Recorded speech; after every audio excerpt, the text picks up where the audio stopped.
Rana sir, एक फौजी होने के नाते अब अनुमा जी तो क्योंकि प्रवक्ता भी हैं, राजनीतिज्ञ भी हैं, तो उस तरह से उन्होंने अपनी बात कह दी।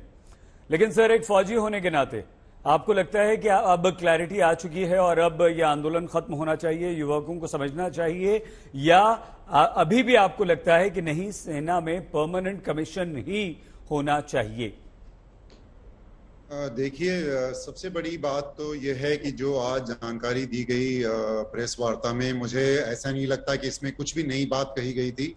ये स्कीम डे 1 से बहुत क्लियरली लोगों को बता दी गई थी कि किस तरह की स्कीम है।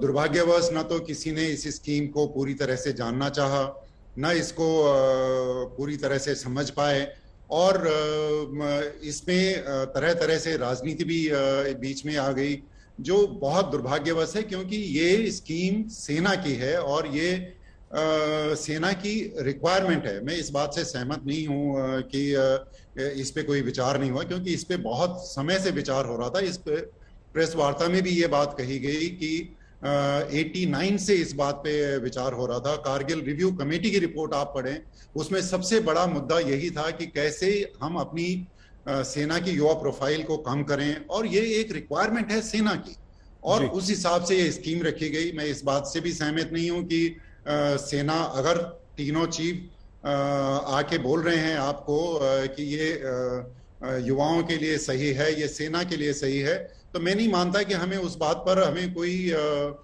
शंका होनी चाहिए कि नहीं, ये सेनाओं से मशवरा नहीं लिया गया।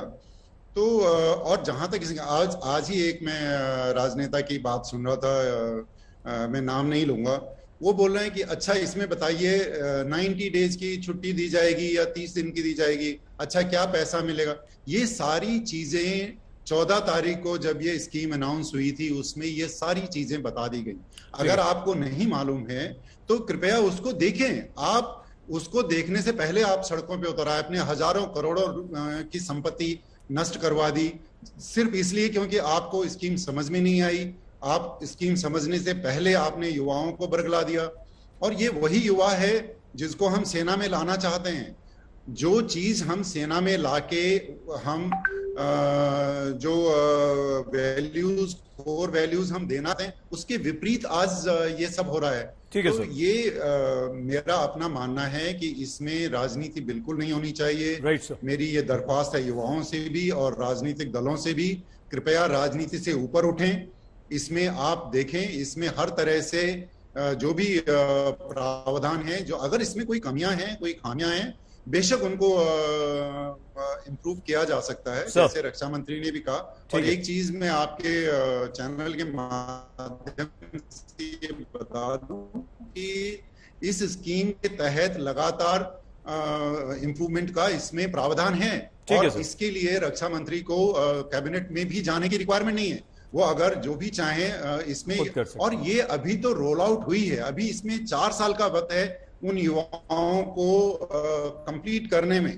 तब तक तो इस स्कीम में कितनी सारी बदलाव, कितनी सारे इंप्रूवमेंट्स अगर हमें लगते हैं तो आएंगे। और जैसे आपने देखा, पहले दिन के बाद से तमाम जो कॉर्पोरेट जगत है, उन्होंने बहुत एक्साइटमेंट इसमें दिखाया है that they will lap up these people. और मैं नहीं मानता कि इसमें हम सफाई वाले और जो स्किल सेट हैं जो इन्होंने गिनाए, उस तरह के आज की जो सेना है, समाप्त कीजिए, अगली बार आपको और मौका देंगे, को मेंटेन और सस्टेन करती है।